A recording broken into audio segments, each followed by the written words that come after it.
Karibu tena ndani ya ulimwengu wa vibanda umenza, na tunafahamu kitu kimoja, kombe la dunia la mwaka 2026 litaanza rasmi Juni 11 mpaka Julai 19 mwaka huu, mwaka 2026. Na leo sasa tutaanza rasmi katika mfululizo wa series ambazo nitaelezea vitu mbalimbali umeona kuhusu kombe la dunia letu hili la mwaka 2026.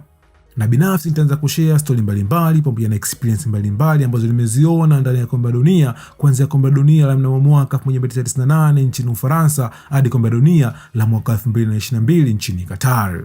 Na leo nimeandaa vitu 10 kabisa unique ambavyo tutaviona katika kombe la dunia hili la mwaka 2026. Na issue ya kwanza kabisa ni kwamba kombe la dunia letu la mwaka 2026 ni kombe la dunia la kwanza kabisa umeona kuwa na timu 48. Na kwa sisi ambao tumekulia ile kombe la dunia tumezoea kuona timu 32 kama tulivyoona mnamo mwaka 1998. Na kiuhalisia sasa ni kwamba ile kombe la dunia la Ufaransa ndio ilikuwa mara ya kwanza kabisa umeona kwa kombe la dunia kuona timu 32, kwa sababu kabla ya hapo sasa mnamo mwaka 1994 nchini Marekani timu zilikuwa 24. Na kiuhalisia ni kwamba sasa kuanzia mnamo mwaka 1982 hadi mnamo mwaka 1994 kombe la dunia lilikuwa na timu 24. Na vile vile sasa kuanzia mnamo mwaka 1958 hadi mnamo mwaka 1978 timu zilikuwa 16. Na haya ni maendeleo makubwa sana katika historia ya kombe la dunia, kwa sababu sasa kombe la dunia la kwanza kabisa la mnamo mwaka 1930 lilikuwa na timu 13. Na vile vile pia sasa umeona hii progress ya kutengeneza timu 48 watu wengi sana walipinga, kuanzia wachezaji wa zamani, makocha pamoja na waandishi wa habari. Na issue ya pili ni kwamba kombe la dunia la mwaka 2026 litakuwa ni kombe la dunia la kwanza kabisa kuandaliwa na nchi 3 tofauti ambao ni Marekani, Canada pamoja na Mexico. Na kwa washikaji ambao nafahamu vizuri kabisa kuhusu historia ya kombe la dunia, umeona mwaka 2002 pekee ni mwaka ambao tulikuwa na host wawili, yani Korea Kusini pamoja na Japani. Na issue ya tatu ni kwamba Mexico itakuwa ni nchi ya kwanza kabisa katika historia ya kombe la dunia kuandaa kombe la dunia kwa mara ya 3. Yani mara ya kwanza ilikuwa ni mnamo mwaka 1970, na kwa mara ya pili ilikuwa ni mnamo mwaka 1986, na kwa mara ya 3 ndio mwaka huu sasa 2026. Na issue ya 4 ni kwamba kombe la dunia la mwaka 2026 itakuwa ni kombe la dunia la kwanza kabisa kuwakilishwa na timu 10 kutoka barani Afrika. Kumbuka sasa kombe la dunia lililopita nchini Qatar la mwaka 2022 ilikuwa na nchi 5 tu kutoka Afrika umeona, na nchi hizi 10 zitakuwa ni Morocco, Misri, Tunisia, Algeria, Ghana, Senegal, South Africa, Cote d'Ivoire, Cape Verde pamoja na majirani zetu hawa kutoka nchi ya Kongo. Na hii inatoa chance kubwa kabisa kwa mataifa ya Afrika kufanya vizuri, yani either kuingia nusu finali au hadi finali, kwa sababu sasa tukiangalia kihistoria kuanzia mnamo mwaka 1998 hadi mnamo mwaka 2022 nchi za Ulaya zilikuwa zikiwakilishwa kwa asilimia 40 mpaka 45 umeona mpaka hapo. Kwa hiyo sasa hii ni bonge moja la chance umeona kwa timu za Afrika kufika mbali kutokana na wingi wetu. Na ukiangalia takwimu sasa kuanzia mnamo mwaka 1998 hadi mnamo mwaka 2022 katika finali zote 7 hizi mataifa ya Ulaya yaliingiza timu zao katika finali, na katika finali 7 hizi walishinda finali 5. Kwa hiyo sasa hii ni chance kubwa kabisa kwa mataifa ya Afrika umeona kuandaa timu zao, especially sisi wa Tanzania umeona kuandaa timu yetu ya under 17 umeona kwa ajili ya kujiandaa na kombe la dunia linalofuata hilo la mnamo mwaka 2030. Na issue ya 5 ni kwamba kombe la dunia la mnamo mwaka 2026 ni kombe la dunia la kwanza kabisa ambayo itakuwa na mechi nyingi zaidi kuliko mashindano yote ambayo tumeyaona huko nyuma. Na kwa mfano sasa kombe la dunia lililopita la mnamo mwaka 2022 nchini Qatar lilikuwa na mechi 64, ila kombe la dunia letu la sasa litakuwa na mechi 104, na ni mechi nyingi kinoma yani. Na issue ya 6 ni kwamba kombe la dunia la mnamo mwaka 2026 ni kombe la dunia ambayo itakiplesi kwa muda mrefu zaidi, takribani siku 39 hadi siku 40. Na hii ina make sense kwa sababu tutakuwa na timu nyingi sana, timu 48, na vile pia tutakuwa na mechi 104. Na issue ya 7 ni kwamba sasa kombe la dunia letu mwaka 2026 litakuwa na magrupu 12, na kila grupu litakuwa na timu 4. Na hii ina make sense kimahesabu kwa sababu sasa kombe la dunia ambalo lilipita la mwaka 2022 lilikuwa na timu 32, na vile pia tulikuwa na magrupu 8.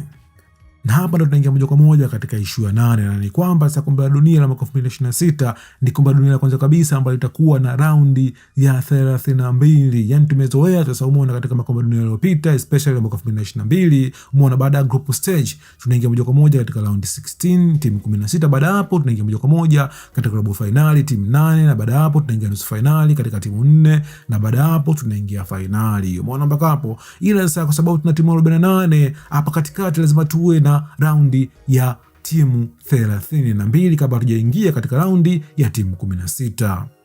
Na issue ya 9 ni kwamba hii itakuwa mara kwanza kabisa katika historia ya kombe la dunia, umeona kuna baadhi ya timu ambazo zitashika nafasi ya 3 zitafanikiwa kuingia katika hatua inayofuata ambayo ni hatua sasa ya timu 32. Na kimahesabu ina make sense kwa sababu sasa kama tuna timu 48, magrupu 12, umeona tukichukua mshindi wa kwanza na mshindi wa pili katika kila group tutakuwa na timu 24, umeona. Na hatua inayofuata inahitaji timu 32, kwa zimebaki timu 8, kwa bila shaka sasa timu 8 lazima zitoke kwa hawa washindi watatu. Kwa hiyo inaonyesha kitu kimoja, ni kwamba katika kila group umeona kuna baadhi ya timu ambazo zitashika nafasi ya 3 zitafanikiwa kuingia katika raundi ya timu 32. Na issue ya 10 na ya mwisho katika mambo 10 mapya ambayo tutayaona katika kombe la dunia la mnamo mwaka 2026 ni kwamba tutakuwa na timu 4 mpya kabisa ambazo hazijawahi kushiriki katika kombe la dunia lolote lile tangu lianzishwe mnamo mwaka 1930. Na timu ya kwanza kabisa ni timu moja inaitwa Jordan ambayo inapatikana sasa katika ukanda mmoja unaoitwa Levantine, ambapo karibu kabisa na nchi moja hivi inaitwa Palestina. Na nchi nyingine mpya kabisa inayokuja inaitwa Uzbekistan, ambayo zamani kabisa ilikuwa ni moja ya nchi ndani ya Umoja wa Kisoviet, na nchi fulani hivi ya Kiislamu ambayo kwa sasa inakuja kasi sana katika sekta ya mpira pamoja na sekta ya teknolojia. Na kwa washikaji ambao wanaangalia EPL, English Premier League, kuna mchezaji mmoja mpya kabisa ambaye ni center back katika timu ya Manchester City, anaitwa Abdulkadir Husanov. Na jamaa yuko vizuri ingawa ni mdogo yani. Na timu ya 3 ambayo inaingia kwa mara ya kwanza kabisa katika kombe la dunia ni timu moja hivi, umeona nchi moja inaitwa Cape Verde. Na kwa washikaji ambao wanafuatilia vizuri kabisa historia ya watu weusi ndani ya Ureno, nafahamu kitu kimoja kwamba nchi inaongea Kireno, na vile vile pia ni Cristiano Ronaldo pamoja na nani, umeona watu wao, umeona wana asili ya nchi inaitwa Cape Verde. Na huu ndo muda mwafaka kabisa wa nchi kama Cape Verde kuonesha DNA ya Cristiano Ronaldo pamoja na nani. Na nchi ya 4 na ya mwisho ni nchi moja hivi ambayo ni kisiwa hichi kinachoitwa Curaçao. Na nchi sasa iko pande fulani hivi za Caribbean, na nchi fulani ambayo itawaliwa na Waholanzi, na sometimes nchi wanaita Dutch Caribbeans. Na kwa washikaji ambao wanafuatilia mpira tunafahamu kitu kimoja kwamba Curaçao ni nchi fulani hivi ambayo ilitoa wachezaji wengi sana wazuri ambao walicheza timu ya taifa ya Uholanzi. Mfano mzuri kabisa ni Patrick Kluivert. Na kwa sisi ambao tulifanikiwa kuangalia kombe la dunia la mwaka 1998 tunamfahamu mzuri kabisa umchizi Patrick Kluivert, kiasi kwamba sasa vichwa vyote Uswahilini katika mpira, katika mapigano tuko tukiviita vichwa vya Kluivert.